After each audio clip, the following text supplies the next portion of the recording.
بسم الله الرحمن الرحيم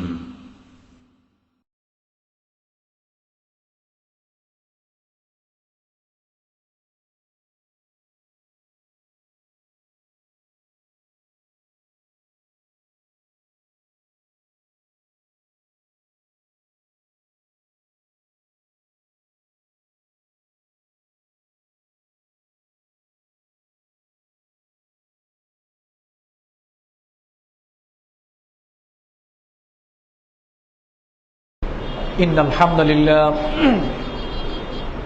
لله نحمده ونستعينه ونستغفره ونعوذ بالله من شرور أنفسنا ومن سيئات أعمالنا من يهده الله فلا مضل له ومن يضلله فلا هادي له ونشهد أن لا إله إلا الله وحده لا شريك له وأشهد أن محمدا عبده ورسوله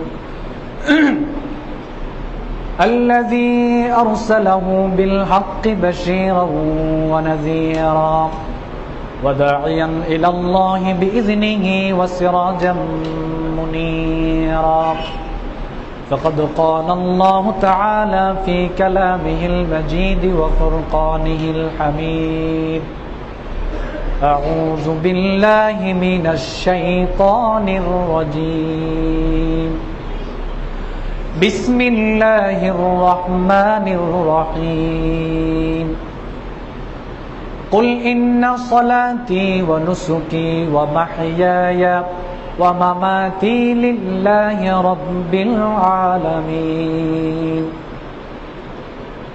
وقال سبحانه وتعالى وإذ قال لقمان لابنه وهو يعظه يا بني لا تشرك بالله إن الشرك لظلم عظيم أما بعد আমরা প্রথমেই সেই মহান আল্লাহ সুবহানাহু ওয়া তাআলার দরবারে শুকরিয়া আদায় করছি, যেই মহান আল্লাহ সুবহানাহু ওয়া তাআলা আমাদেরকে ঢাকা ক্যান্টনমেন্ট সংলগ্ন ভাসানটেক জামে মসজিদে জুমার সালাত আদায় করার জন্য তৌফিক দিয়েছেন। আমরা সেই মহান মনিবের দরবারে শুকরিয়া আদায় করছি, আলহামদুলিল্লাহ। দুরূদ এবং সালাম পেশ করছি বিশ্ব মানবতার মুক্তির দিশারি জনাবে মুহাম্মদুর রাসূলুল্লাহ সাল্লাল্লাহু আলাইহি ওয়াসাল্লামের প্রতি। আজকে আমার খুতবার বিষয় হলো প্রচলিত শিরক। বর্তমানে মুসলিম সমাজ কিভাবে শিরকের মধ্যে লিপ্ত হচ্ছে, এরকম গুরুত্বপূর্ণ বড় বড় কিছু বিষয় আজকে আমি আপনাদের সামনে তুলে ধরার চেষ্টা করব। সব বিষয় তুলে ধরা সম্ভব নয়, এটা দীর্ঘ সময়ের একটা আলোচনা, কিন্তু প্রধান মেন যে ব্যাপারগুলো, এই বিষয়গুলো আজকে আমি আপনাদের সামনে তুলে ধরার চেষ্টা করব ইনশাআল্লাহ। রাসূল সাল্লাল্লাহু আলাইহি ওয়াসাল্লামকে এই পৃথিবীতে এমন একটা সময়ে পাঠানো হয়েছে যখন গোটা পৃথিবীটাই অন্ধকারে নিমজ্জিত ছিল, আচ্ছন্ন ছিল। এই অন্ধকার থেকে গোটা পৃথিবীর মানুষকে বের করে আলোর পথে নিয়ে যাওয়ার জন্য কোরআন সহকারে রাসূল সাল্লাল্লাহু আলাইহি ওয়াসাল্লামকে পৃথিবীতে পাঠানো হয়েছে। সূরা ইব্রাহিমের 1 নম্বর আয়াতে আল্লাহ বলেন, কিতাবুন আনজালনাহু ইলাইকা লিতুখরিজান নাসা মিনাজ যুলুমাতি ইলান নূর। আমি আপনার নিকট কিতাব নাজিল করেছি, এই কিতাব সহ আপনাকে প্রেরণ করেছি যাতে আপনি মানুষকে অন্ধকার থেকে বের করে আলোর পথে নিয়ে যেতে পারেন। এখানে অন্ধকার বলতে আল্লাহ সুবহানাহু ওয়া তাআলা শিরককে বুঝিয়েছেন। সূরা লোকমানের 13 নং আয়াতে আল্লাহ বলেন, ইন্নাশ শিরকা লাযুলমুন আযীম। নিশ্চয়ই শিরক হচ্ছে আল্লাহ সুবহানাহু ওয়া তাআলার নিকট সবচেয়ে বড় জুলম, অন্ধকার। সহিহ বুখারীতে এসেছে আব্দুল্লাহ ইবনে মাসউদ থেকে বর্ণিত, তিনি বলেন, লাম্মা নাযালাত আল্লাযীনা আমানু ওয়া লাম ইয়ালবিসু ঈমানাহুম বিযুলমিন। আব্দুল্লাহ ইবনে মাসউদ রাদিয়াল্লাহু তাআলা আনহু বলেন, যখন এই আয়াত নাজিল হলো, যারা আল্লাহ সুবহানাহু ওয়া তাআলার প্রতি ঈমান আনয়ন করেছেন আর ঈমান আনয়ন করার পরে তারা তাদের ঈমানের সাথে জুলুম নামক, শিরক নামক জুলুমকে মিশ্রিত করে নাই। এই আয়াত যখন নাজিল হলো, বিজুলমিন শাক্কা যালিকা আলাল মুসলিমিন, এই আয়াত মুসলিমদের উপরে অত্যন্ত কষ্টকর হয়ে দাঁড়ালো। ফাকালু ইয়া রাসূলুল্লাহ, সাহাবীরা বলল, আইয়ুনা লা ইয়াজলিমু নাফসাহু, ইয়া রাসূলুল্লাহ, আমাদের মধ্যে এমন কে রয়েছে যে ব্যক্তি তার নফসের উপর জুলুম করে নাই? আল্লাহর নবী বললেন, লাইসা যালিকা, এখানে জুলুম বলতে এটা উদ্দেশ্য নয়, ইন্নামা হুয়া শিরক, এখানে জুলম বলতে আল্লাহ রাব্বুল আলামিন শিরককে উদ্দেশ্য করেছেন, শিরককে বুঝিয়েছেন। আলাম তাসমাউ, তোমরা কি শোনো নাই? মা ক্বালা লুকমানুল ইবনিহি ওয়া হুয়া ইয়াইযুহু, লোকমান তার সন্তানকে যখন উপদেশ দিয়েছিল, ইয়া বুনাইয়া লা তুশরিক বিল্লাহ ইন্নাশ শিরকা লাযুলমুন আযীম, লোকমান তার ছেলেকে বলেছিল, হে বৎস, তুমি আল্লাহ সুবহানাহু ওয়া তাআলার সাথে শিরক করবে না, নিশ্চয়ই শিরক হচ্ছে সবচেয়ে বড় জুলম। সুতরাং এখানে জুলুমাত বলতে, অন্ধকার বলতে আল্লাহ সুবহানাহু ওয়া তাআলা শিরককে বুঝিয়েছেন। শিরক নামক অন্ধকার থেকে দূর করে মানুষকে সেখান থেকে বের করে তাওহীদ নামক আলোর পথে মানুষকে যাতে বিশ্বনবী নিয়ে আসতে পারেন, এজন্য আল্লাহ নবীকে কোরআন সহকারে পৃথিবীতে প্রেরণ করা হয়েছে। রাসূল সাল্লাল্লাহু আলাইহি ওয়াসাল্লাম এই পৃথিবীতে তাওহীদ প্রতিষ্ঠা করে গেছেন, কিন্তু অত্যন্ত দুঃখজনক ব্যাপার হলেও সত্য, মুসলিম সমাজ সেই তাওহীদ ধরে রাখতে পারল না। বর্তমানে মুসলিম সমাজের মধ্যে শিরকের সয়লাব চলছে, মুসলিম সমাজই এখন অবাধে শিরকে লিপ্ত হয়েছে।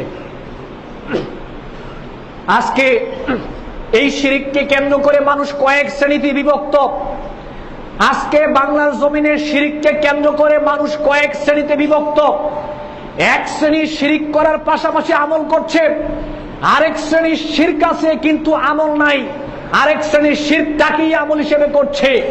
আবার আরেক শ্রেণী কি করছে? শিরককে প্রতিষ্ঠা করার জন্য অর্থনৈতিকভাবে, রাজনৈতিকভাবে, সামাজিকভাবে, বুদ্ধিগতভাবে, পরামর্শগতভাবে, এমনকি রাষ্ট্রীয়ভাবে সার্বিক সহযোগিতা করে যাচ্ছে, যাতে করে এই বাংলার জমিনে শিরক প্রতিষ্ঠা হয়। আজকে শিরককে টিকে রাখার জন্য মুসলিম সমাজের মধ্য থেকেই আমরা কয়েক শ্রেণীতে বিভক্ত হয়ে গিয়েছি। আর সবচেয়ে মারাত্মক যেই শ্রেণী, সেই শ্রেণীটাই হলো তারা শিরককে প্রতিষ্ঠা করার জন্য বিভিন্নভাবে সহযোগিতা করে যাচ্ছে। এরকম কিভাবে আমরা এখন শিরকে লিপ্ত হচ্ছি, আজকে কিছু দিক আমি আপনাদের সামনে তুলে ধরবো ইনশাআল্লাহ। সর্বপ্রথম যে শিরক, ধর্মনিরপেক্ষ মতবাদ, এটা একটা কুফরি মতবাদ, এটা শিরকে আকবর। আমি একজন মুসলিম, আপনি একজন মুসলিম, একজন মুসলিম হিসেবে আমাদের যে করণীয় সেটা হলো আমাদেরকে মানতে হবে ইসলাম ধর্ম, আমাদেরকে প্রতিষ্ঠা করার চেষ্টা করতে হবে ইসলাম ধর্মকে। ইসলাম ধর্ম মানে, ইসলাম ধর্ম মানে ইসলামিক নিয়ম নীতি, ইসলামিক রীতিনীতি, যেই রীতিনীতিটা উপর থেকে দেওয়া হয়েছে, এই পৃথিবী থেকে দেওয়া হয় নাই, জমিন থেকে দেওয়া হয় নাই। যেই নিয়মটা আল্লাহ সুবহানাহু ওয়া তাআলা ওহীর মাধ্যমে উপর থেকে দিয়েছেন, মুসলিম হিসেবে আপনাকে সেই নিয়ম নীতি মানতে হবে, মুসলিম হিসেবে আপনাকে সেই নিয়ম নীতি প্রতিষ্ঠা করতে হবে। কেননা আল্লাহ সুবহানাহু ওয়া তাআলা সূরা মায়েদার 3 নং আয়াতে বলেছেন, রাদিতু লাকুমুল ইসলামা দীনা, আমি তোমাদের জন্য নির্দিষ্ট করে দিয়েছি ইসলামিক নিয়ম নীতিকে।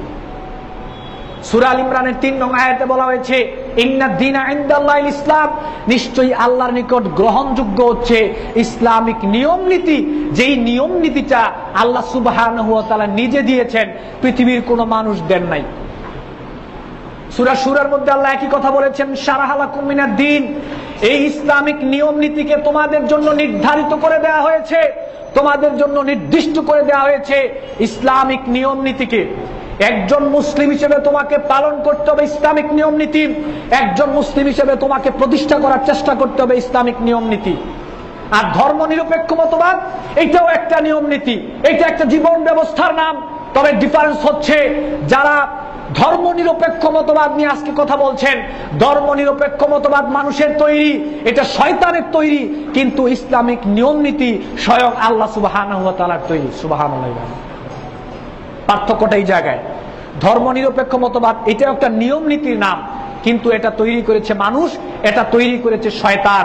আর ইসলামিক নিয়ম নীতি এটা তৈরি করেছেন স্বয়ং আল্লাহ সুবহানাহু ওয়া তাআলা। ধর্মের ব্যাপারে কোনো মানুষ নিরপেক্ষ হতে পারে না। একজন হিন্দু, সে যখন তার ধর্মীয় কালচারগুলো সে পালন করে, তখন সে ধর্মের ব্যাপারে নিরপেক্ষ থাকে না, সে হিন্দু ধর্মের পক্ষেই চলে যায়। একজন খ্রিস্টান যখন খ্রিস্টান ধর্মের নিয়ম নীতি মানে, তখন সে ধর্মের ব্যাপারে নিরপেক্ষ থাকে না, খ্রিস্টান ধর্মের পক্ষেই চলে যায়।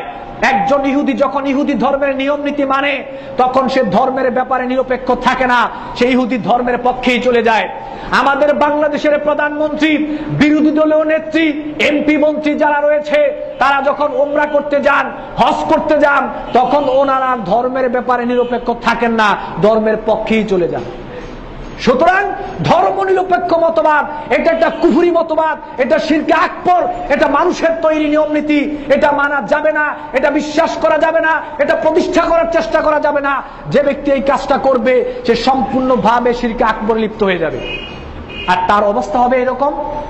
সূরা আল ইমরানের 85 নং আয়াতে আল্লাহ বলেন, ওয়া মাইয়াবতাগি গায়রাল ইসলামি দীনান ফালা ইউকবালা মিনহু ওয়া হুয়া ফিল আখিরাতি মিনাল খাসিরিন।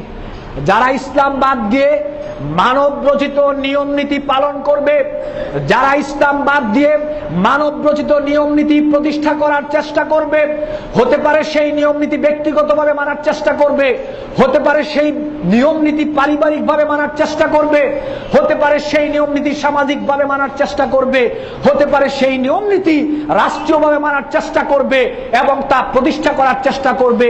মানব রচিত নিয়ম নীতি, আল্লাহর নিয়ম নীতি বাদ দিয়ে, ইসলামিক নিয়ম নীতি বাদ দিয়ে আল্লাহ রাব্বুল আলামিন বলেছেন তাদের কাছ থেকে সেটা গ্রহণ করা হবে না, আর পরকালে তারা ক্ষতিগ্রস্তদের অন্তর্ভুক্ত হয়ে যাবে। সুতরাং যে ব্যক্তি নিজেকে মুসলিম বলে দাবি করবে, মুসলিম হিসেবে পরিচয় দিবে, তার জন্য ধর্ম নিরপেক্ষ মতবাদ বিশ্বাস করা হারাম, কুফরি, শিরকে আকবর। এটা বিশ্বাস করাও যাবে না, মানাও যাবে না, প্রতিষ্ঠা করার চেষ্টা করাও যাবে না। সহিহ মুসলিমে এসেছে, আল্লাহর নবী বলেন, যাকাতু আমাল ঈমান মান রাদিয়া বিল্লাহি রাব্বা ওয়া বিল ইসলামি দীনা ওয়া বি মুহাম্মাদিন নাবিয়্যা।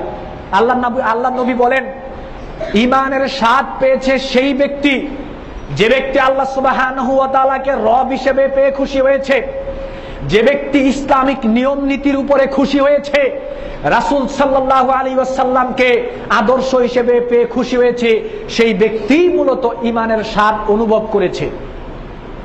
তিরমিজির রওয়ায়াতে একটা হাদিস এসেছে, আল্লাহর নবী বলেন যে মা মিন আবদিন মুসলিমিন, যদি কোনো মুসলিম বান্দা ইয়াকুলু ইযা আমসা ওয়া ইযা আসবাহা সালাসান, সকাল এবং সন্ধ্যায় যদি কোনো মুসলিম ব্যক্তি 3 বার ঘোষণা করে রাদিতু বিল্লাহি রাব্বা ওয়া বিল ইসলামি দীনা ওয়া বি মুহাম্মাদিন নাবিয়্যা, আল্লাহকে যদি সে বলে আল্লাহ আমি আপনাকে রব হিসেবে পেয়ে আমি খুশি, আল্লাহ ইসলামিক যে নিয়ম নীতি আপনি দিয়েছেন আমি সেইটার উপরে খুশি সন্তুষ্ট, নবী মুহাম্মদ সাল্লাল্লাহু আলাইহি ওয়াসাল্লামকে আদর্শ হিসেবে পেয়ে আমি খুশি, আমি সন্তুষ্ট, সকাল সন্ধ্যায় 3 বার যদি কোনো মুসলিম এই ঘোষণা দেয়, ইল্লা কানা হাক্কান আলাল্লাহি আইয়ুদখিলাহুল জান্নাহ ওয়া ফি রিওয়ায়াতিন ইল্লা কানা হাক্কান আলাল্লাহি আইয়ুদিয়াহু ইয়াউমাল কিয়ামা, এমন ব্যক্তিকে পরকালে জান্নাতে প্রবেশ করানো।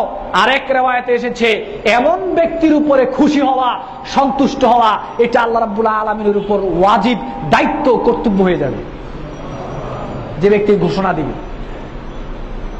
ইসলামিক নিয়ম নীতির ঘোষণা আপনাকে দিতে হবে, ইসলামিক নিয়ম নীতি পেয়ে আপনি খুশি, আপনি সন্তুষ্ট, এই ঘোষণা যদি আপনি না দিতে পারেন আপনি ঈমানদার হতে পারবেন না। সুতরাং ধর্ম নিরপেক্ষ মতবাদ এটা একটা কুফরি মতবাদ, এটা শিরকে আকবর। যে ব্যক্তি জেনে শুনে এটা বিশ্বাস করবে, এটা মেনে চলবে, এটা প্রতিষ্ঠা করার চেষ্টা করবে, এমন ব্যক্তি ইসলামে থাকবে না, ইসলাম থেকে বেরিয়ে যাবে। 2 নম্বর, মানব রচিত আদর্শ প্রতিষ্ঠা করা। রাসূল সাল্লাল্লাহু আলাইহি ওয়াসাল্লামের আদর্শ বাদ দিয়ে বিভিন্ন নেতা নেত্রীর আদর্শ মেনে চলা, নেতা নেত্রীর আদর্শ প্রতিষ্ঠা করার চেষ্টা করা, পীর বুজুর্গদের তরিকাকে মেনে চলা, পীর বুজুর্গদের ইবাদতের নিয়মকে মেনে চলা। আমি আবার বলছি, রাসূল সাল্লাল্লাহু আলাইহি ওয়াসাল্লামের আদর্শকে বাদ দিয়ে নেতা নেত্রীর আদর্শ মেনে চলা, পীর বুজুর্গদের তরিকাকে মেনে চলা, পীর বুজুর্গদের ইবাদতের নিয়মকে মেনে চলা, আল্লাহর নবীর পদ্ধতিকে বাদ দিয়ে যদি এরকম কেউ করে, নিঃসন্দেহে এ ব্যক্তি শিরকে আকবরে লিপ্ত হয়ে গেল। কেন? সূরা আহজাবের 21 নং আয়াতে আল্লাহ বলেছেন, লাকাদ কানা লাকুম ফি রাসূলিল্লাহি উসওয়াতুন হাসানা, তোমাদের জন্য নবী মুহাম্মদ সাল্লাল্লাহু আলাইহি ওয়াসাল্লাম ইনি হচ্ছেন তোমাদের জন্য আদর্শ। যদি কোনো তরিকা মেনে নিতে হয় ওনার কাছ থেকে মেনে নিবে, ইবাদতের পদ্ধতি নিতে হয় ওনার কাছ থেকে নিবে, জীবন চলার পদ্ধতি নিতে হয় ওনার কাছ থেকে নিবে, ব্যক্তিগত জীবনের পদ্ধতি বিশ্বনবী থেকে নিবে, পারিবারিক জীবনের পদ্ধতি বিশ্বনবী থেকে নিবে, সামাজিক জীবনের পদ্ধতি বিশ্বনবী থেকে নিবে, অর্থনৈতিক জীবনের পদ্ধতি বিশ্বনবী থেকে নিবে, রাষ্ট্রীয় জীবনের পদ্ধতি বিশ্বনবী থেকে নিবে। এর বাইরে পৃথিবীর কোনো মানুষ থেকে নেওয়া যাবে না। যদি আপনি সেটা গ্রহণ করেন আপনি শিরকে লিপ্ত হয়ে গেলেন। সে পৃথিবীর যত বড় ব্যক্তি হোক না কেন, যত আল্লাহওয়ালা হোক না কেন, যত পীর বুজুর্গ হোক না কেন, বিশ্বনবীর তরিকাকে বাদ দিয়ে, ইবাদতের পদ্ধতি বাদ দিয়ে অন্য কোন মানুষের তরিকা গ্রহণ করা যাবে না। সে আবার কিসের বড়? সে আবার কিসের বড়? আল্লাহ নবী বলেছেন, ওয়ালাউ বাদা লাকুম মুসা ফাত্তাবাতুমুহু ওয়া তারাকতুমুনি লা দালালতুম আন সাওয়াইস সাবিল। আল্লাহ নবী বলেছেন, মুসা আলাইহিস সালাম যদি জীবিত থাকতো আর আমাকে বাদ দিয়ে যদি তোমরা মুসার তরিকা গ্রহণ করতে, বিশ্ব নবী বলেছেন নিশ্চিত তোমরা গোমরা হয়ে যেতে। আপনার পীর সাহেব, আপনার নেতা নেত্রী, আপনার পীর বুজুর্গ কিসের বড় ব্যক্তি? আল্লাহর নবী বলেছেন, ওয়ালাউ কানা মুসা হাইয়ান আদরাকা নবুওয়াতি লা তুবানি। আজকের জামানায় যদি মুসা আলাইহিস সালাম জীবিত থাকতো তাহলে মুসা আলাইহিস সালামের বিশ্ব নবীর তরিকা মেনে চলা ছাড়া, বিশ্ব নবীকে অনুসরণ করা ছাড়া, বিশ্ব নবীর ইবাদতের পদ্ধতি ছাড়া স্বয়ং মুসা আলাইহিস সালামের জন্য বিকল্প কোনো রাস্তা খোলা ছিল না। বিকল্প কোনো রাস্তা ওনার জন্য খোলা নাই। কিসের আবার তরিকা? বিশ্বনবীর তরিকা বাদ দিয়ে বিকল্প কোনো তরিকা, বিকল্প কোনো আদর্শ খোঁজা যাবে না, এটা হারাম এবং শিরকে আকবর। যদি এরকম কেউ করে সে ব্যক্তি স্পষ্টভাবে শিরকে লিপ্ত হয়ে যাবে।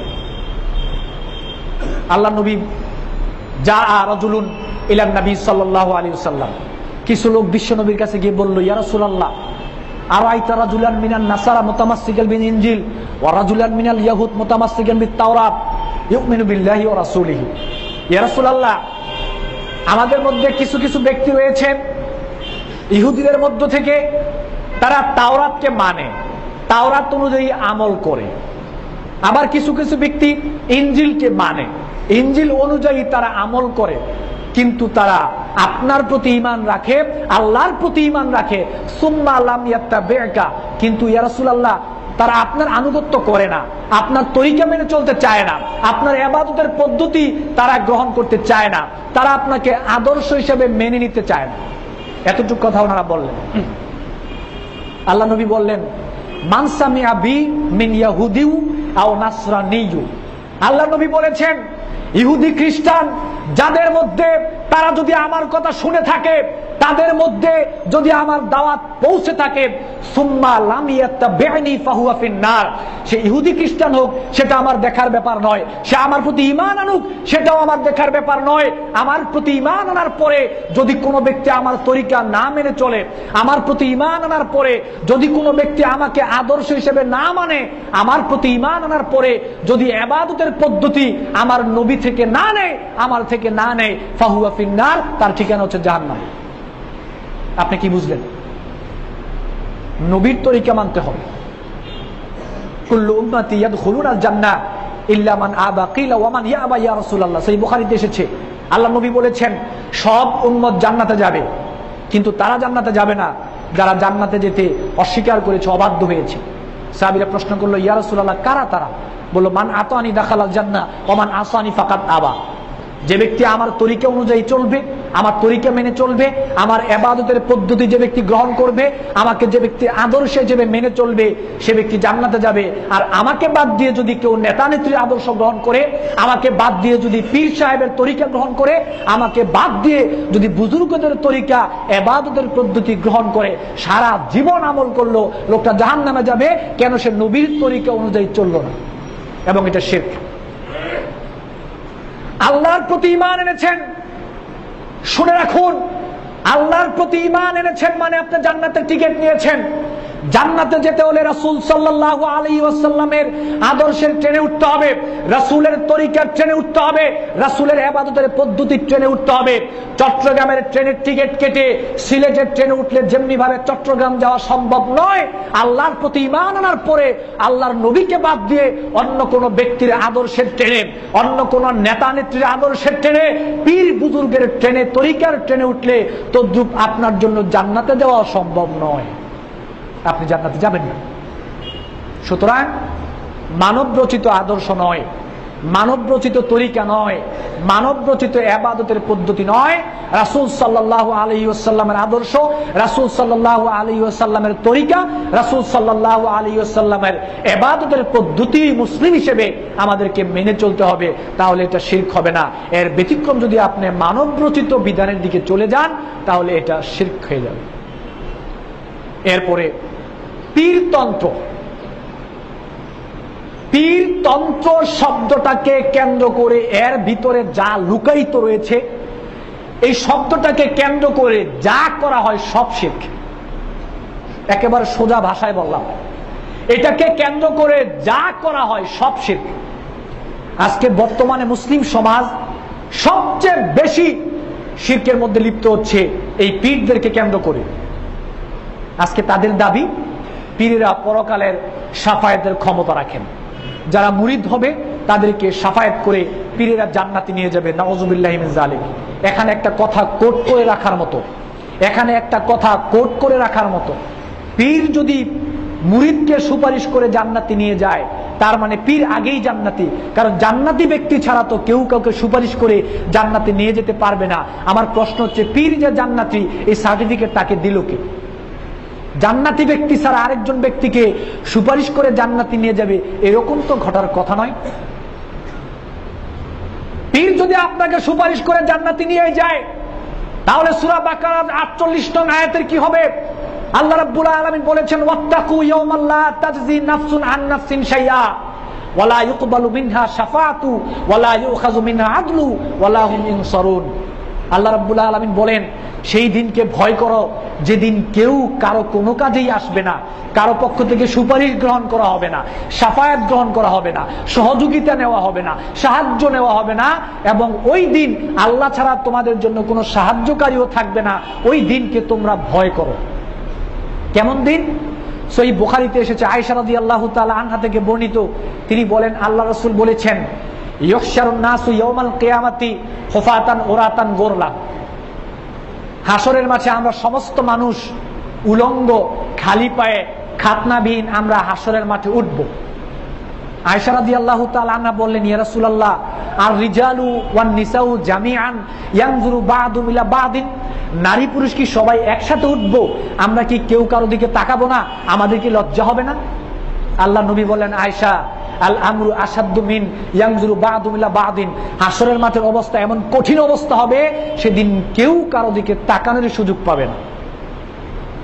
সূরা আবাসার 34 এবং 35 নং আয়াতে আল্লাহ বলেন, ইয়াউমা ইয়াফিরুল মারউ মিন আখিহি ওয়া উম্মিহি ওয়া আবি ওয়া সাহিবাতি ওয়া বানি লিকুল্লি ইমরিন মিনহুম।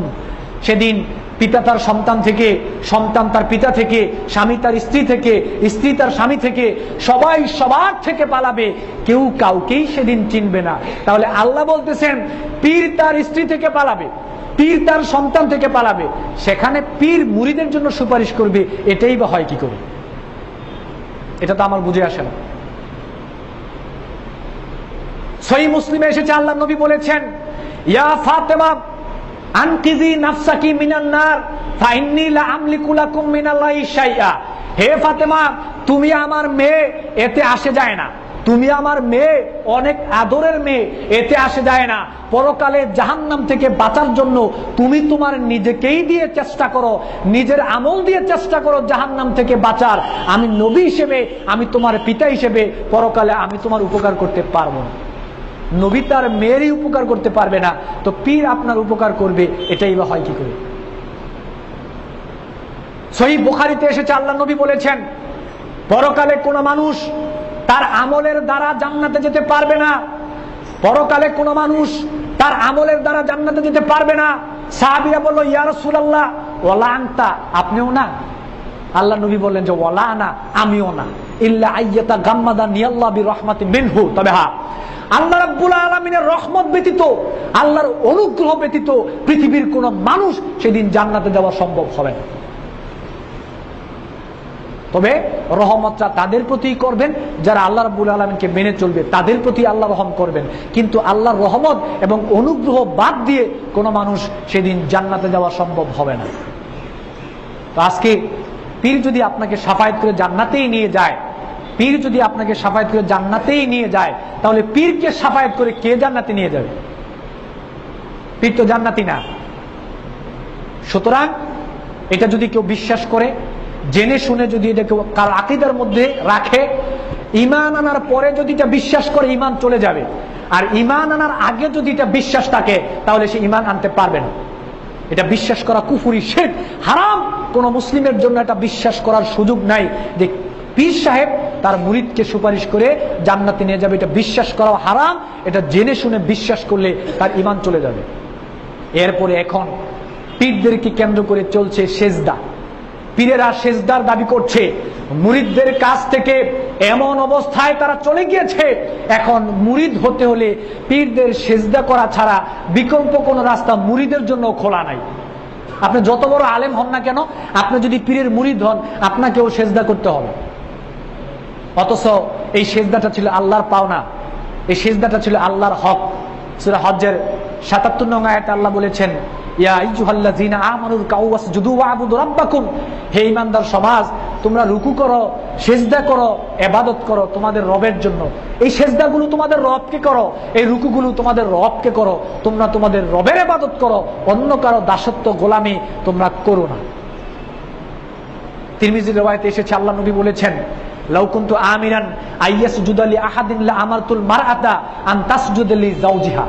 আল্লাহ নবী বলেছেন, আমি যদি কাউকে বলতাম তুমি অমুককে সেজদা করো, আমি স্ত্রীকে বলতাম তুমি তোমার স্বামীকে সেজদা করো। যেহেতু এটা জায়েজ নাই, সুতরাং আল্লাহ ছাড়া পৃথিবীর কোন মানুষকে, কোন সৃষ্টিকে, একটা সৃষ্টি আরেকটা সৃষ্টিকে সেজদা করবে, এটা হারাম, এটা হারাম, এটা হারাম, এটা করা যাবে না। জেনে শুনে যদি কোনো মুসলিম, সে পীর হোক, যাই হোক না কেন, নিজের পিতামাতাকেও যদি কোনো ব্যক্তি আল্লাহকে বাদ দিয়ে জেনে শুনে ইবাদতের নিয়তে সেজদা করে, এমন ব্যক্তি ইসলামে থাকবে না, ইসলাম থেকে বেরিয়ে যাবে। এটা করা যাবে না। এরপর পীরের ইবাদত করতে করতে, মুরিদ হতে হতে এরকম অবস্থা এখন হয়েছে যে পীরদের নিকট আমরা এখন বিভিন্ন ধরনের প্রার্থনায় লিপ্ত হয়েছি। মনের চাওয়া পাওয়া, যেটা কথা দরকার ছিল আল্লাহর কাছে চাওয়ার, সেটা এখন আল্লাহকে বাদ দিয়ে আর একটা মাবুদ পীরকে বানিয়ে নিয়েছি। নাউযুবিল্লাহি মিন যালিক। এখন মনের চাওয়া পাওয়া সব পীরের কাছে চাচ্ছি, সব পীরের কাছে চাচ্ছি। অথচ আল্লাহ সুবহানাহু ওয়া তাআলা সূরা মুমিনের ৬০ নং আয়াতে বলেছেন, ওয়া ক্বালা রাব্বুকুম উদউনি আস্তাজিব লাকুম। তোমাদের রব তোমাদেরকে বলেছে, তোমাদের যদি কোনো কিছু প্রয়োজন হয় তাহলে তোমরা আল্লাহর নিকট চাও। সূরা বাকারার ১৮৬ নং আয়াত, ওয়া ইযা সাআলাকা ইবাদি আন্নী ফাইন্নী করিব উজিবু দাওয়াতাদ দাঈ ইযা দাআনি। আল্লাহ রাব্বুল আলামিন বলেন যে আমার বান্দার যখন কোনো কিছু চাওয়ার প্রয়োজন হয়, সেজন্য আমার নিকট চায়, আমি তার অতি নিকটবর্তী থাকি, সে আমার কাছে যা চাইবে আমি আল্লাহ তাকে তাই দিব। সহিহ বুখারী এবং মুসলিমে এসেছে, আল্লাহ নবী বলেছেন, ইয়ানজিলু রাব্বুনা কুল্লা লাইলাতিন ইলা সামাঈদ দুনিয়া হাইনা ইয়াবকা সুলুসুল লাইলিল আখির। রাতের 1/3 যখন চলে যায়, আল্লাহ রাব্বুল আলামিন দুনিয়ার আসমানে নেমে আসেন, এসে বলেন, মাইয়াদউনি ফাস্তাজিব লাহু ওয়া মাইয়াসআলুনি ফাউতিয়াহু। হে পৃথিবীর মানুষ, তোমরা কে আছো? আমার নিকট প্রার্থনা করবে, করো, আমি প্রার্থনা কবুল করব। আমার নিকট কে কি চাইবা চাও, আমি আল্লাহ ওয়াদা করতেছি আমি তোমাকে তাই দিব। সুবহানাল্লাহি ওয়া বিহামদিহি। যেই জায়গার মধ্যে আল্লাহ আপনাকে আহ্বান করছেন আল্লাহর কাছে যাওয়ার জন্য, আর সেই জায়গায় আপনি পীরের কাছে, একটা সৃষ্টি আর একটা সৃষ্টির কাছে চাচ্ছেন, এক ফকির আর এক ফকিরের কাছে চাচ্ছেন। আমার জীবনে এরকম কোন ইতিহাস ঘটনা আমার সামনে ঘটে নাই যে কোন ফকির আরেক ফকিরের কাছে ভিক্ষা চেয়েছে আর সেই ফকির তাকে ভিক্ষা দিয়েছে। এরকম ঘটনা আমার সামনে কখনো ঘটে নাই। আমি জানি না আপনাদের সামনে এরকম ঘটনা হয়েছে কিনা, যে কোন ফকির আরেক ফকিরের কাছে ভিক্ষা চেয়েছে আর এই ফকির তাকে ভিক্ষা দিয়েছে। সূরা মুহাম্মদের ৮ নং আয়াতে আল্লাহ বলেন, ওয়াল্লাহুল গানি ওয়া আনতুমুল ফুকারা গোটা পৃথিবীর সমস্ত মাখলুক মানুষ জাতি যা রয়েছে আল্লাহ বলেছেন তোমরা হচ্ছে ফকির মোকাপেক্ষী, আর আমি আল্লাহ হয়েছি ধনী অমোকাপেক্ষী। সুতরাং একটা ফকির আরেকটা ফকিরের কি চাও, চাওয়ার যদি প্রয়োজনই হয় আমি ধনী আমার কাছে চাও, আমি আল্লাহ বলছি তোমাকে দিব। এক ফকির আরেক ফকিরের কাছে কেন ভিক্ষা চান? আল্লাহ বলেছেন আল্লাহর কাছে চাইতে। আল্লাহ ধনী, আল্লাহ অমুখাপেক্ষী, আল্লাহর কাছে অজস্র রয়েছে, আপনি যা চাইবেন আল্লাহ সুবহানাহু ওয়া তাআলা তাই দিবেন। আল্লাহ নবী বলেছেন একটা জুতার ফিতাও যদি প্রয়োজন হয় তাও তোমরা আল্লাহর নিকট চাও। আল্লাহর কাছে চাওয়ার জন্য বলা হয়েছে। কিন্তু অত্যন্ত দুঃখজনক ব্যাপার যে আজকে মুসলিম সমাজ কিভাবে তাদের আকীদা নষ্ট হয়ে গেল, যে একটা মানুষ আরেকটা মানুষের কাছে কিভাবে এই চাওয়া পাওয়া গুলো চাচ্ছে যেটা দেওয়ার ক্ষমতা তার নাই। শুধু কি তাই? এখানেই তো শেষ না, চাইতে চাইতে এমন জায়গায় চলে গিয়েছে এখন সন্তান পর্যন্ত চাচ্ছে। নাউযুবিল্লাহি মিন যালিক। অথচ আল্লাহ রাব্বুল আলামিন সূরা সূরার 49 নং আয়াতে বলেছেন লিল্লাহি মুলকুস সামাওয়াতি ওয়াল আরদ ইয়াখলুকু মা ইয়াশাউ ইয়াহাবু লিমান ইয়াশাউ ইনাসা ওয়া ইয়াহাবু লিমান ইয়াশাউ যুকুর আও ইউযাওয়িজুহুম যুকরানা ওয়া ইনাসা ওয়া ইয়াজআলু মান ইয়াশাউ আকিমা। আল্লাহ রাব্বুল আলামিন বলেন এই গোটা যেই পৃথিবী রয়েছে এই সমস্ত কিছুর মালিক হচ্ছে আল্লাহ সুবহানাহু ওয়া তাআলা। তিনি এগুলো সৃষ্টি করেছেন, তিনি যাকে ইচ্ছা, তিনি মানে আল্লাহ, আল্লাহ যাকে ইচ্ছা তাকে পুত্র সন্তান দেন, যাকে ইচ্ছা তাকে কন্যা সন্তান দেন, আবার যাকে ইচ্ছা তাকে পুত্র সন্তানও দেন কন্যা সন্তানও দেন, আবার যাকে ইচ্ছা তাকে পুত্রও দেন না কন্যাও দেন না, আল্লাহ তাকে বন্দা বানিয়ে রাখেন। ইচ্ছাটা কার? আমি বলি আমার ভাষায়, পীর যদি আপনাকে আমাকে সন্তান দেওয়ার ক্ষমতা থাকতো তাহলে তো পীরেরই হাজার হাজার সন্তান থাকার কথা। আমাকে আপনাকে যদি সন্তান দেওয়ার ক্ষমতা তারই থাকতো, আমি মনে করি পীরের হাজার হাজার সন্তান থাকার কথা ছিল, কারণ এখন তো পীরের অভাব নাই। দুইটা করে দিলেও তো অনেক সন্তান হয়ে যায় তাদের। সহিহ মুসলিমে এসেছে মাকাদির আল খালকি ক্বাবলা আন ইয়াখলুকাস সামাওয়াতি ওয়াল আরদি বি50 আলফা সানা, এই পৃথিবী সৃষ্টির 50,000 বছর পূর্বে আল্লাহ রাব্বুল আলামিন লিখে দিয়েছেন এই পৃথিবীতে কয়টা সন্তান জন্ম নিবে, এই পৃথিবীতে কি পরিমাণ সৃষ্টি আল্লাহ করবেন, এটা পৃথিবী সৃষ্টির 50,000 বছর পূর্বে আল্লাহ রাব্বুল আলামিন লিখে রেখেছেন। ইচ্ছাটা আল্লাহর, আপনার নয়। ইচ্ছাটা আল্লাহর, আপনার ইচ্ছা নয়। সুতরাং পীরের নিকট সন্তান তো দূরের কথা, সামান্য একটা জিনিসও পীরের নিকট চাওয়া যাবে না। জেনে শুনে যদি কোনো ব্যক্তি এরকম করে থাকেন তাহলে আপনি স্পষ্টভাবে শিরকের মধ্যে লিপ্ত হয়ে গেলেন, আপনাকে তওবা ইস্তেগফার করতে হবে। আর যদি আপনার আকীদার মধ্যেই বিশ্বাস থাকে যে পীর সাহেব আপনাকে দেওয়ার ক্ষমতা রাখে, আপনি ইসলাম থেকে বেরিয়ে যাবেন। হ্যাঁ, তবে হ্যাঁ, আপনি পীরের কাছে চাইতে পারেন। পীর কেন, যে কোনো মানুষের কাছে আপনি চাইতে পারেন, আমার কোনো আপত্তি নাই, ইসলামী শরীয়তের আপত্তি নাই। তবে 3টা শর্ত পূরণ করতে হবে। আপনি যার কাছে চাইবেন তাকে সামনাসামনি উপস্থিত থাকতে হবে, অথবা মোবাইলের মাধ্যমে আপনি তার কাছে চাইতে পারেন, 1 নাম্বার কন্ডিশন। 2 নাম্বার, আপনি যার কাছে চাইবেন তাকে জীবিত হতে হবে। আপনি যার কাছে চাইবেন তাকে জীবিত হতে হবে। 3 নাম্বার, আপনি তার কাছে যা চাইবেন তা দেওয়ার ক্ষমতা তার থাকতে হবে। আমি আবার বলছি, যার কাছে চাইবেন সামনাসামনি হতে হবে অথবা মোবাইলের মাধ্যমে হতে পারে। যার কাছে চাইবেন তাকে জীবিত হতে হবে এবং যা চাইবেন তা দেওয়ার ক্ষমতা তার থাকতে হবে। এই 3টা শর্ত যদি পাওয়া যায় আপনি চাইতে পারেন, এটা শিরক হবে না, এটা শিরক হবে না, এটা আপনি চাইতে পারেন। এর বাহিরে শর্তের 3টা শর্তের বাহিরে যদি আপনি ওই কাজগুলো করেন তাহলে শিরকে লিপ্ত হয়ে যাবে। এই যে শিরক কেন্দ্রিক, এই পীর কেন্দ্রিক এখন আমাদের মুসলিম সমাজের মধ্যে যে আকীদা গড়ে উঠেছে, প্রধানমন্ত্রীর কাছে যেতে হলে চেয়ারম্যান, এমপি, মন্ত্রী, মেম্বার ওনাদেরকে ধরতে হয়, ওনাদেরকে ছাড়া যেমনি ভাবে প্রধানমন্ত্রীকে পাওয়া যাবে না, আল্লাহ সুবহানাহু ওয়া তাআলাকে পেতে হলে তেমনি ভাবে পীর ধরতে হবে। পীর ধরা যারা আল্লাহ সুবহানাহু ওয়া তাআলাকে পাওয়া যাবে না, নাউযুবিল্লাহি মিন যালিক। এটা তাদের বক্তব্য।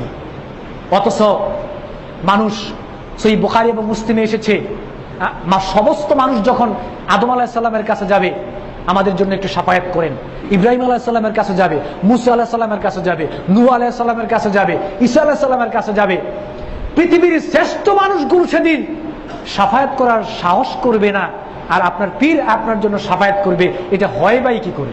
এটা কি করেই সম্ভব? এটা তো বুঝেই আসে না। সুতরাং আমি আগেই বলেছি, পীরদেরকে কেন্দ্র করে যা গঠিত হচ্ছে সব কিছু শিরক, এর থেকে দূরে থাকতে হবে। আকীদাকে এর থেকে সম্পূর্ণভাবে পরিষ্কার ক্লিয়ার করতে হবে। ইসলামে পীরদের কোনো স্থান নাই, পীরদের কোনো জায়গা নেই।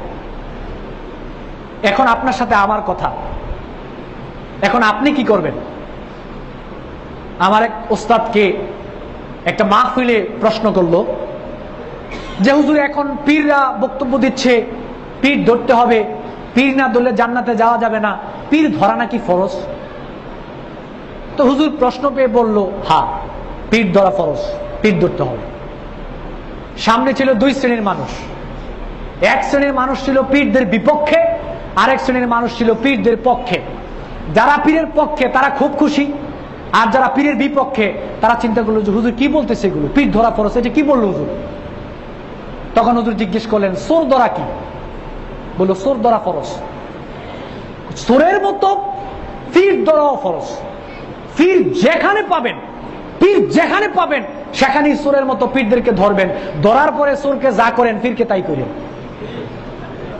এটা বলার পরে তো মাহফিলের অবস্থা একেবারে তালমাতাল। তো হ্যাঁ, পীর ধরা ফরজ, পীর ধরবেন, ধরে যা কিছু করার আপনারা কইরেন, আমি আর বললাম না। যেহেতু ইসলামে এগুলোর কোনো স্থান নাই, একে ইসলামে বিধানও আছে, ওই বিধান অনুযায়ী আপনারা করতে পারবেন, পরকালে আপনাদের জবাব দিতে হবে না। পীরদের মুরিদ হওয়ার জন্য আয়াত বের করেছে সূরা তাওবার 119 নম্বর আয়াত। এক মুরিদ তার আরেক লোককে দাওয়াত দিচ্ছে পীরের মুরিদ হওয়ার জন্য। বলতেছে আল্লাহ বলেছে পীরের মুরিদ হওয়ার জন্য। বলছে আল্লাহ তাই নাকি? হ্যাঁ। কয় তাহলে দলিল বলো। কয় সূরা তাওবার 119 নম্বর আয়াত, আল্লাহ বলেছে ইয়া আইয়ুহাল্লাযীনা আমানু ইত্তাকুল্লাহ ওয়া কুনু মা'আস সাদিকিন। আল্লাহ বলেছে হে ঈমানদারগণ, তোমরা আল্লাহকে ভয় করো আর সত্যবাদীদের সাথে থাকো। কয় এখানে তো পীরের কথা নাই। কয় না, এখানে সত্যবাদী বলতে আল্লাহ পীরদেরকে বুঝিয়েছেন। কয় না, এখানে তো ক্লিয়ার না। কয় এটা পীরদের দিকে ইঙ্গিত করা হয়েছে। তো সে লোকও ছিল খুব চালাক। সে বলল ভাই তাহলে আমারও কথা আছে। কি? আল্লাহ রাব্বুল আলামিন সূরা আনফালের 12 নং আয়াতে বলেছেন ফাদরিবু ফাওকাল আনাক ওয়াদরিবু মিনহুম কুল্লা বানান। তাদের গিরায় গিরায় মারো, তাদেরকে ধরো, ধরে গিরায় গিরায় মারো, তাদের কোমরে মারো, তাদেরকে আঘাত করো। কয় এখানে আল্লাহ পীরদের কথা বলেছেন। কয় না, এখানে তো পীর উল্লেখ নাই। কয় এটা পীরদের দিকে ইঙ্গিত করা হয়েছে। দুইটা জায়গা মতো পড়েছে। এজন্য যদি মনে করেন বুদ্ধি থাকে তাহলে কথায় হারবেন না। তারা বুদ্ধি দিয়ে চাচ্ছে, শয়তানি বুদ্ধি দিয়ে তারা চাচ্ছে মানুষকে সেদিকে নেওয়ার জন্য, ডাইভার্ট করার জন্য ইসলাম থেকে। আপনার যদি বুদ্ধি থাকে, ইসলাম সম্পর্কে জ্ঞান থাকে, তাহলে আপনি তাদেরকে পরাজিত করতে পারবেন ইনশাআল্লাহ। এরপরে মাজার কেন্দ্রিক চলছে শিরক। মাজারের বাজার এখন ব্যাপক গরম। মাজারের বাজার ব্যাপক গরম। মানুষ মসজিদমুখী হওয়ার কথা ছিল, আজকে মুসলিম সমাজ মসজিদ বাদ দিয়ে এখন মাজারমুখী হচ্ছে। সেখানে বিভিন্ন ধরনের চাওয়া পাওয়া, মান্যত করা, বিভিন্ন ধরনের জিনিসপত্র সেখানে আজকে মানুষ দিচ্ছে, যেটা ইসলামের টোটাল হারাম। যেটা ইসলামের টোটালটাই হারাম। কোন মুসলিমের জন্য এটা শোভনীয় নয়।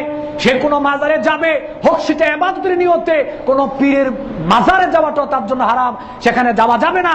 ইবাদতের নিয়তে তো প্রশ্নই আসে না। সফর করার নিয়তে না গেলেই ভালো। সামনে একটু দেখতে গেলেন, চলে আসলেন, এর বাইরে না যাওয়াটাই ভালো, বেঁচে থাকাটাই ভালো। সেখানে সফর করাটাও ইবাদতের নিয়তে কোনো কিছু দেওয়া, সামান্য একটা জিনিস দেওয়াও হারাম, দেওয়া যাবে না। তবে অত্যন্ত দুঃখ লাগে কখন, যখন দেখি বাংলাদেশের প্রধানমন্ত্রী, যখন দেখি বাংলাদেশের বিরোধী দলীয় নেত্রী, যখন দেখি বাংলাদেশের এমপি মন্ত্রী, যখন বিভিন্ন ধরনের নির্বাচন আমাদের সামনে আসে, তখন ওনারা নির্বাচনের আগে বিভিন্ন ধরনের মাজার জিয়ারত করেন। কেন জিয়ারত করেন জানেন? নির্বাচনে ভালো ফলাফলের আশায়, নির্বাচনে ভালো ফলাফলের আশায় ওনারা গিয়ে মাজার জিয়ারত করেন। এটা শিরক। আল্লাহ রাব্বুল আলামিন সূরা আল ইমরানের 26 নং আয়াতে বলেছেন কুলিল্লাহুম্মা মালিকাল মুলকি তুতিল মুলকা মিম্মান তাশা। আল্লাহ যাকে ইচ্ছা তাকে ক্ষমতা দেন, আবার আল্লাহ যাকে ইচ্ছা তার থেকে ক্ষমতা ছিনিয়ে নেন। সুতরাং ইচ্ছাটা কি পীর সাহেবের না আল্লাহ? আল্লাহর ইচ্ছা। মাজার 26 বার জিয়ারত করলেও আল্লাহ যদি আপনার কপালে বিজয় না লিখে রাখেন, 26 বার কেন 1000 বার জিয়ারত করলেও বিজয়ী হওয়া সম্ভব নয়। আর আপনার কপালে যদি আল্লাহ বিজয় লিখে রাখেন, মাজার জিয়ারত দূরের কথা, আপনি ঘরে বসে থাকলেও আল্লাহ আপনাকে বিজয় দান করবে। আল্লাহ সূরা আল ইমরানের 26 নং আয়াতে বলেছেন। দুঃখ লাগে রাষ্ট্রীয় পর্যায়ের লোকেরা কিভাবে শিরককে প্রতিষ্ঠা করার জন্য তারা আজকে মাঠে পড়ে উঠে পড়ে লেগেছেন, মাজার জিয়ারত করতে যান নির্বাচনে ভালো ফলাফলের আশায়। এগুলো সম্পূর্ণভাবে শিরক, এটা করা যাবে না। সম্পূর্ণভাবে এটা শিরক, এটা করা যাবে না। মাজার বলেন, পীর বলেন, এই শব্দের ভিতরে যা আছে সমস্ত কিছু মুসলিমের জন্য হারাম এবং সমস্ত কিছু শিরক। এগুলো করাও যাবে না, দোয়াও যাবে না, ধরাও যাবে না। যদি পারেন এগুলোকে ভেঙে চুরমার করে দেওয়ার জন্য মাঠে উঠে পড়ে লেগে যান, সব পাবেন। তারপরে সকল ক্ষমতার উৎস জনগণ, এই কথাটা জেনে শুনে, এই কথাটা জেনে শুনে যদি কোনো মুসলিম তার আকীদার মধ্যে ঢুকিয়ে নেয়, বিশ্বাস করে সকল ক্ষমতার উৎস জনগণ, যদি সে ঈমান আনে ঈমান চলে যাবে। যদি সে ঈমান আনে ঈমান চলে যাবে, তার ঈমান থাকবে না। এটা শিরক, শিরকে আকবর, সবচেয়ে বড় শিরক। সূরা মুলকের 1 নং আয়াতে আল্লাহ বলেন, তাবারাকাল্লাযী বিয়াদিল মুলক, সকল ক্ষমতার উৎস হচ্ছে আল্লাহ। সূরা আল বাকারার 165 নং আয়াতে বলেন, ইন্নাল কুওয়াতা লিল্লাহি জামিআ, সকল ক্ষমতার উৎস হচ্ছে আল্লাহ। ইন্নাল্লাহা আলা কুল্লি শাইইন কাদির, ইন্নাল্লাহা আলা কুল্লি শাইইন কাদির, সকল ক্ষমতা আল্লাহর নিকট রয়েছে, তিনি সমস্ত কিছুর উপর একক ক্ষমতাবান। আর আপনি সেখানে বসাইলেন সকল ক্ষমতার উৎস জনগণ। এটা আপনার কলমটা চললো কিভাবে? লিখেন সময় লিখলেন কিভাবে? কেমন ঈমানদার আপনি? এটা বিশ্বাস করা শিরক, এটা বিশ্বাস করা যাবে না। এটা আকীদার ক্ষেত্রে রাখা যাবে না। এটা মুসলিমের জন্য বিশ্বাস করা হারাম, হারাম, হারাম। তার জন্য এটা বিশ্বাস করা যাবে না। তারপরে চলছে ইবাদত কেন্দ্রিক শিরক। ইবাদত কেন্দ্রিক শিরক মানে আল্লাহ রাব্বুল আলামিন আপনাকে যা কিছু করতে বলেছেন, আপনি তা কিছু করবেন আল্লাহর জন্য। আর যা কিছু ছাড়তে বলেছেন, আপনি তার থেকে বিরত থাকবেন আল্লাহর জন্য। ইবাদত বলতে যা বুঝায় তা সব কিছু আল্লাহর পাওনা। সহিহ বুখারীতে এসেছে, আল্লাহর নবী বললেন, ইয়া মুআজ আতাদরি মা হাক্কুল্লাহি আলাল ইবাদ, তুমি কি জানো বান্দার নিকট আল্লাহর কি পাওনা রয়েছে? মুআজ বলল, আল্লাহু ওয়া রাসূলু আ'লামু, আল্লাহ এবং তার রাসূলই ভালো জানেন, আমি জানি না। আল্লাহ নবী বললেন, হাক্কুল্লাহি আলাল ইবাদ আইয়াবুদুহু ওয়া লা ইউশরিকু বিহি শাইআ, বান্দার নিকট আল্লাহর পাওনা হচ্ছে আল্লাহ একনিষ্ঠভাবে বান্দা আল্লাহর ইবাদত করবে, আল্লাহর সন্তুষ্টির জন্য ইবাদত করবে, আল্লাহর সাথে কাউকে সে শরীক করবে না, মিশ্রিত করবে না। ইবাদত কেন্দ্রিক শিরক হলো আজকে যখন নির্বাচন আসে, নির্বাচনকে কেন্দ্র করে যেই লোক জীবনেও সালাত আদায় করে না, তার মাথা থেকে নির্বাচন চলে যাওয়ার আগ পর্যন্ত টুপি পরে না। এই যে মাথায় টুপি লাগায়, এটা রাত্রেও মনে খোলে না। পায়জামা সুন্দর পাঞ্জাবি পরে, আরে বাবা, মনে যে এত বড় ইমানদার, পাক্কা ইমানদার। সামনে নির্বাচন, মুসল্লিরা মনে করবে ওনাকে ভোট না দিয়ে তো উপায়ই নাই, এত আল্লাহওয়ালা ব্যক্তি। সে ইমানদার নয়, শয়তানের বেশ ধরছে। শয়তানের বেশ ধরেছে সে ভোট কালেকশন করার জন্য। আল্লাহর জন্য সে টুপি পরে নাই, আল্লাহর জন্য সে পাঞ্জাবি পরে নাই, আল্লাহর জন্য সে সতর ঢাকে নাই, আল্লাহর জন্য সে সালাত আদায় করে নাই। সে ভোট কালেকশন করার জন্য, মানুষের চোখে ভালো সাজার জন্য সে এই বেশটা ধরেছে। সে ব্যক্তি শিরক করলো। মাহফিলের সিজন আসতেছে, নির্বাচন কেন্দ্রিক রয়েছে, এমপি মন্ত্রী রয়েছে, চেয়ারম্যান রয়েছে, ওনারা মাহফিলের টাকা দিবেন আল্লাহকে দেখানোর জন্য নয়, এই দুনিয়ার লোভে, দুনিয়ার সন্তুষ্টি, দুনিয়ার স্বার্থ হাসিলের জন্য ওনারা দান করবেন। শিরক। আল-হাজ ব্যবহার করার জন্য হজ করেন, যাকাত দেন, মানুষ বলবে অমুক লোক দানবীর। মানুষকে দেখানোর জন্য যত আমল করা হবে। সহিহ মুসনাদে আহমদে আসছে, আল্লাহ রাসূল বলেন, হাদিসটি সহিহ, মান সাল্লা ইউরাই ফাকাদ আশরাকা ওয়া মান সামা ইউরাই ফাকাদ আশরাকা ওয়া মান তাসাদ্দাকা ইউরাই ফাকাদ আশরাকা। যদি কোনো ব্যক্তি মানুষকে দেখানোর জন্য সালাত আদায় করে, সে ব্যক্তি শিরক করলো। যদি কোনো ব্যক্তি মানুষকে দেখানোর জন্য সিয়াম পালন করে সে ব্যক্তি শিরিক করলো, যদি কোনো ব্যক্তি মানুষকে দেখানোর জন্য দান সদকা করে সে ব্যক্তি শিরিক করলো। সহিহ বুখারীতে এসেছে ইয়াকশিফু রাব্বুনা আন সাকিহি ফায়াসজুদু লাহু কুল্লু মুমিনুন ওয়া মুমিনাতিন। সেদিন সবাইকে বলা হবে আল্লাহ সুবহানাহু ওয়া তাআলাকে সিজদা করার জন্য। আমরা সমস্ত মুসলিম নর নারী আল্লাহ রাব্বুল আলামিনকে সেই দিন সিজদা করব। ফায়াবকা মান কানা ফিদ দুনিয়া রিয়ান ওয়া সামআতান, কিন্তু ওই সমস্ত ব্যক্তিগুলো বাদ থাকবে যারা এই দুনিয়ায় দেখানোর জন্য সালাত আদায় করেছিল, রুকু সিজদা করেছিল, তারা সেই দিন সিজদা করতে পারবে না। ফায়াসজুদু ফায়াযহাবু লিয়াসজুদা, যখন তারা সিজদা করতে যাবে ফায়াউদু যাহরু তাবাকান ওয়াহিদান, তাদের পিঠটা কাঠের মতো সোজা হয়ে যাবে, তারা সিজদা করতে পারবে না। তারা সেদিন ধরা খেয়ে যাবে যে এই দুনিয়ার মধ্যে তারা দেখানোর জন্য সিজদা করেছিল, আল্লাহর সামনে ধরা খেয়ে যাবে। এজন্য আল্লাহ রাব্বুল আলামিন সূরা আনামের 162 নং আয়াতে বলেছেন কুল ইন্না সলাতি ওয়া নুসুকি ওয়া মাহইয়ায়া ওয়া মামাতি লিল্লাহি রাব্বিল আলামিন। হে নবী, আপনি বলেন আপনার জীবনের সালাত, আপনার জীবনের সিয়াম, আপনার জীবনের যত ভালো কাজ রয়েছে সব কিছু করতে হবে আল্লাহর জন্য, আল্লাহকে খুশি করার জন্য, আল্লাহকে দেখানোর জন্য, পৃথিবীর কোনো মানুষকে দেখানোর জন্য নয়। মুসলিমের রাওয়ায়াতে এসেছে আল্লাহর নবী বলেছেন ইন্নাল্লাহ লা ইয়ানজুরু ইলা আজসামিকুম ওয়ালা ইলা সুওয়ারিকুম ওয়ালাকিন ইয়ানজুরু ইলা কুলুবিকুম ওয়া আমালিকুম।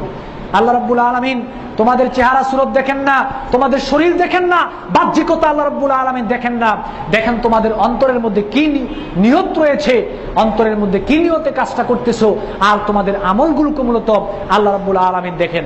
সুতরাং আমরা কম বেশি ইবাদত যাই করি না কেন আমাদের সবাইকে ইবাদত করতে হবে আল্লাহ রাব্বুল আলামিনকে খুশি করার জন্য, সন্তুষ্ট করার জন্য, আল্লাহকে দেখানোর জন্য, পৃথিবীর কোনো মানুষকে দেখানোর জন্য নয়। বুখারীর riwayate এসেছে আল্লাহর নবী বলেন মান আমিলা আমালান আশরাকা ফিহি মাই গায়রি তারাকতুহু ওয়া শিরকুহু। আল্লাহ রাব্বুল আলামিন বলেন, রাসূল সাল্লাল্লাহু আলাইহি সাল্লাম বলেছেন যে ব্যক্তি আমলের সাথে শিরককে মিশ্রিত করে আল্লাহ রাব্বুল আলামিন বলেন আমি তার আমলকেও পরিত্যাগ করি, যার সাথে শিরিক করা হয়েছে তাকেও আমি পরিত্যাগ করি। সুতরাং ইবাদত কেন্দ্রিক শিরক হলো ইবাদত কম বেশি যাই করি না কেন করতে হবে এগুলো আল্লাহ সুবহানাহু ওয়া তাআলার জন্য, পৃথিবীর কোনো মানুষকে দেখানোর জন্য ইবাদত করা যাবে না, তাহলে শিরক হয়ে যাবে। আজকে সময় শেষ হয়ে গিয়েছে, এগুলো দীর্ঘ অনেক ব্যাপক আলোচনা, একটার পর একটা করতে হবে এরকম আলোচনা। ইনশাআল্লাহ সামনে যদি আবার কখনো সুযোগ হয় তাহলে আপনাদেরকে আরো কিছু আলোচনা, কিভাবে মুসলিম সমাজ আমরা শিরকে লিপ্ত হচ্ছি এরকম কিছু দিক আপনাদের সামনে তুলে ধরার চেষ্টা করব ইনশাআল্লাহ। কিন্তু একটা জিনিস মনে রাখবেন, আজকে বর্তমানে বাংলাদেশে শিরক হচ্ছে না, আজকে বর্তমানে বাংলাদেশে শিরক হচ্ছে না, শিরক করানো হচ্ছে। আমি বলে গেলাম কথাটা, খোঁজখবর নিয়ে দেখবেন বর্তমানে শিরক হচ্ছে না, শিরকটাকে করানো হচ্ছে রাষ্ট্রীয়ভাবে। শিরককে প্রতিষ্ঠা করার জন্য অনেক মানুষ উঠে পড়ে লেগেছে। এজন্য আপনাদেরকে সোচ্চার হতে হবে, শিরকের বিরুদ্ধে তীব্র আন্দোলন আপনাদেরকে গড়ে তুলতে হবে, তীব্র প্রতিরোধ শিরকের বিরুদ্ধে আপনাদেরকে গড়ে তুলতে হবে। আল্লাহ সুবহানাহু ওয়া তাআলা আমাদের সবাইকে শিরক মুক্ত জীবনযাপন করার তৌফিক দান করুন, আমিন। ওয়া আখিরু দাওয়ানা আলহামদুলিল্লাহ। বিসমিল্লাহ আলহামদুলিল্লাহ ওয়া সলাতু ওয়া সালামু আলা রাসূলিল্লাহ ওয়া আলা আলিহি।